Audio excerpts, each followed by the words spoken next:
What's up, y'all? It's your boy eBay Fight Predictions in the building, and this is your UFC 285 full card predictions. The card of cards, Jon Jones returns. This is a phenomenal card. I cannot wait for this fight night. Oh, I said a fight night. It's pay-per-view, baby. But yeah, man, I am so hyped. This card is great, man. You got fucking world champions or former world champions in the prelims. This card is just phenomenal, and I cannot wait to break it down and talk about these fucking fights and give you guys my picks.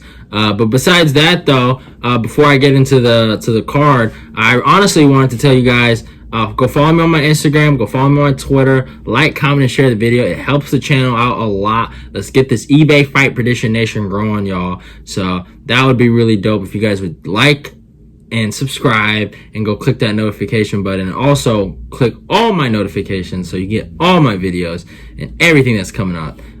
So yeah, it is what it is. But yeah, so let's talk about the first fight of the night on Tapology. So I'm not sure if they're gonna be doing my boy Cody Garbrandt like this, but I guess he's a card opener.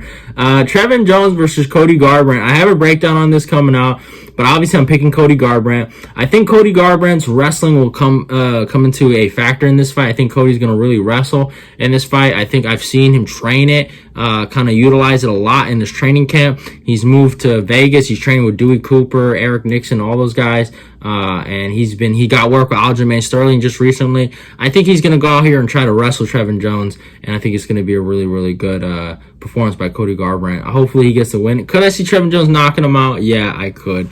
But we rocking with Cody Garbrandt here to get the W, man. That's what we praying for. Ian Gary versus Kenan Song. This is a good fight. Kenan Song's coming off a really vicious KO to Max Griffin.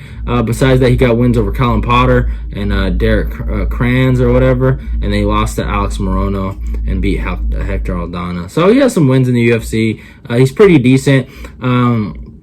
Some decent striking, but I think Ian Gary, he's just a slicker dude. The better hands, the better feet, and the better footwork. Training out there in Florida, I think his wrestling is going to be good. I think Ian Gary can get the decision victory here, just being the faster guy in there and just kind of touching Kenan Song when he needs to. But yeah, Gary, I mean, he's a decent fighter. I'm not the biggest fan of him, but he's doing all right for what he's accomplished. Honestly, his last performance against Gabe Green was pretty good, so I give him his credit there. Next fight, Mana Martinez versus Cameron Simon. I gotta go with Cameron Simon here. I was really impressed in his last fight. His ability to use his wrestling and striking. I really liked what I saw from this kid. He's really good. I actually think he's a lot better than his boy Dricus Duplessis. That's just my opinion. Just on a technical basis, I think he's a more technical fighter than Dricus. But I got Cameron Simon by decision here. I mean, Mana Martinez is tough, man. I'm not saying he's not. And he has power, but besides that, I think Cameron Simon is just the better, well-rounded fighter out of the two. So yeah, I can't wait for it. Next fight, Derek Brunson versus Dricus Duplessis. I also got a breakdown on this. I'm rocking with my guy, Derek Brunson. The last run, the blonde Brunson train doesn't stop today, man. It got stopped by Cannonier, but not a guy like Dricus Duplessis. But go check out that breakdown to understand why I'm picking Brunson. But I got him by third round, ground and pound. TKO over Dricus Duplessis. Next fight, Julian Marquez versus Marc-Andre Barriat. This is a tough fight. This is a real tough fight for both guys. Both guys are super tough in here. Both guys are coming off some devastating losses. I thought Marc-Andre Barriat got completely mutilated by Anthony Fluffy Hernandez in the wrestling, and Julian Marquez got killed against Greg Rodriguez. So this is a tough fight. I think, man, Marc-Andre Barriat is just a more active fighter in there, and I think if he can push the pace here, I think he can beat Julian Marquez. I know Julian Marquez has wins over Maki Pitalo and Sam Alvey. That doesn't really say much. Marc-Andre Barriat beat Jordan Wright, fucking Dalton Lungbui, and Abu Izatar. Now, those guys aren't the greatest in the world, but the way he beat them, to me, are more impressive than what Julian Marquez has been able to do. So I'm rocking Marc-Andre Barriat by decision here, even though I know he's coming off just getting mutilated and fucking taught how to wrestle by Fluffy. I think he can. I think he can also give that lesson to Julian Marquez right back. It's also something to look at. Next fight, Viviana Ajaru versus Amanda Ribas. This is a good fight. I gotta go with Ajaru here. I think Ajaru just has too much power for Ribas. I think if she touches Ribas' chin, she's done, bro. I really do, and I'm going with Ajaru here to get the TKO win in the second round. I think, honestly, man, I think her wrestling's good enough to keep it standing, and I think she smokes Ribas in the second round. I'm going with the Viviana Ajaru here to beat Amanda Ribas. Next fight, Basra versus Damon Blackshear. Farid Basra, he's good. He's I think the brother of the other guy, Javid Basra. Both guys are solid. Damian Blackshear is coming off that draw over Yusuf Zalal, and he's a good wrestler. And Javid, obviously, he has a good striking, has a good wrestling. He brings everything to the table.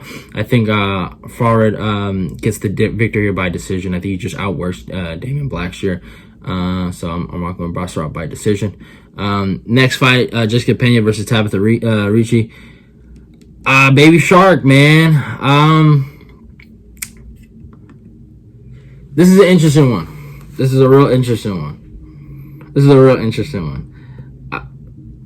I think Jessica Penn, she's good grappling, and she's durable. But besides that, she's old. She's getting up there. Baby Shark, she's young, and she's coming off some wins. So I'm going to be rocking with the younger cat here. I'm going to say by decision. I think Jessica Penn is too good to get subbed.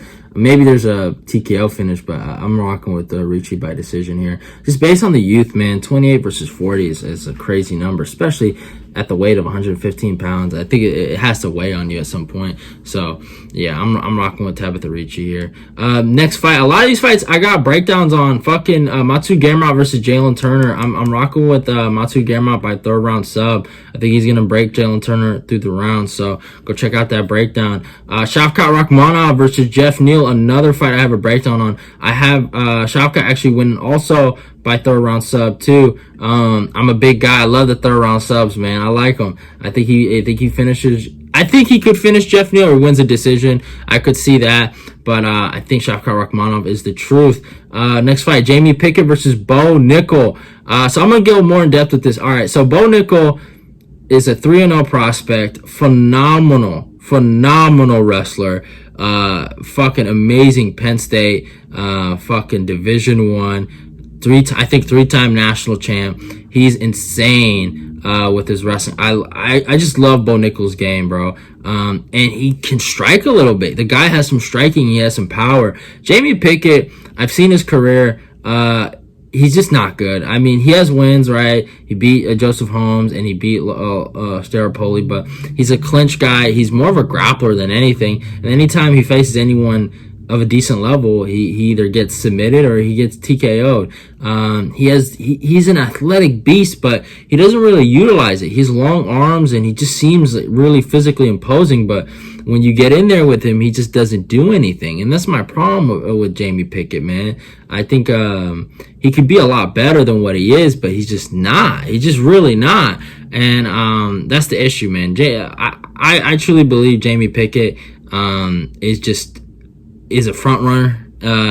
He's more of a, you look at the cover, you're scared, but when you read the book, there's nothing in it. That's all it really is. I think Bo Nickel is going to ride this guy like a horse. I think he's going to break him. I think I got Bo Nickel by second round or first round TKO. I think he grounds and pounds the fuck out of him, bro. I'm going to say first round, man. I think he gets it done. I think he's just way better than Jamie Pickett. This is a complete mismatch just based on skill. When we talk about skill, I think Jamie, he's been doing this for a long time, and he's been striking. He's been doing MMA for a long time, right? And Bo Nickel, at 27 years old, is already better than him in every aspect of the sport. The only thing I say maybe Jamie might be better than him at is throwing some kicks, and Jamie's not even good at that. So I think Bo Nickel is going to mutilate him. So yeah. In the co-main event, Valentina Shevchenko versus Alexa Grasso. You know what? I am completely done with Chev Mickey. I am picking Alexa Grasso to get this done by decision. I think Valentina Shevchenko is one of the biggest fucking clown frauds in a long time. She has gotten away with a fraudulent division that they made for her so she could get a belt. And she has been running through these girls, and these girls are starting to figure her out. In her last fight against Talia Santos, she almost lost it like that, and I think she loses it now. I think Alexa Grasso is coming into her own. She's coming off some really good wins over Vivian Ajaru, Joanne Wood, fucking Macy Barber, fucking Jiyeon Kim. These are some decent girls. I think she can get it done. She has good striking, good wrestling, and she just looks like a really good, well-rounded fighter. And I think she's gonna give this fucking clown bullet a run for her fucking money. And Chef Mickey, fucking, first of all, Nunez owns you, and second of all, your time is done. Your little boring fucking head and arm, fucking body kick, 1-2 kind of striking is over with. We're done. We're donezo. I got Alexa Grasso getting this done. And in the main event, I got a breakdown on this. Jon Jones versus Cyril Gane. I think Cyril Gane's going to put the final nail in the coffin. I think he's taking him out. I think Cyril Gane is just too flashy for him. I think he has too good footwork. I think Cyril Gane is going to whoop Mr. Jon Jones and beat him by 50-45 decision. I think he's going to make Jon Jones look stupid, and he's going to put the final nail in the coffin. I'm happy Jon Jones is going up to heavyweight, but it ends here, my brother. You had a good run while it lasted, and I think Cyril Gane ends his career. But hope you guys enjoyed this full card predictions and breakdowns. I know it's not the longest. I know I used to go like really long with some of these, but I'm in a bit of a rush, y'all. So I do have to go to work in like an hour and a half. So I got to get ready a little bit. But hope you guys enjoyed the video, though. Those are all my picks. Comment, tell me if you disagree with me. Be like, oh, eBay, you're crazy. You're crazy, my guy. You're crazy. Just tell me. But yeah, love y'all and goodbye. I'm out of here. Don't forget to follow me on my Instagram and my Twitter. Like, comment, and share the video. Let's get this eBay Fight Prediction Nation growing. And my breakdowns will be coming out there. So I was trying to get my breakdown out, the Jon Jones one out on Friday, and I just couldn't do it. I had a lot of work to do and stuff like that, and I kind of did some of this stuff a little late, but the breakdown will come out, I think, on Monday, and so just check out for that. I think it's going to be a good one. I hope you guys check it out and hope you guys like it, but it's your boy eBay, and I'm out of here. Bye.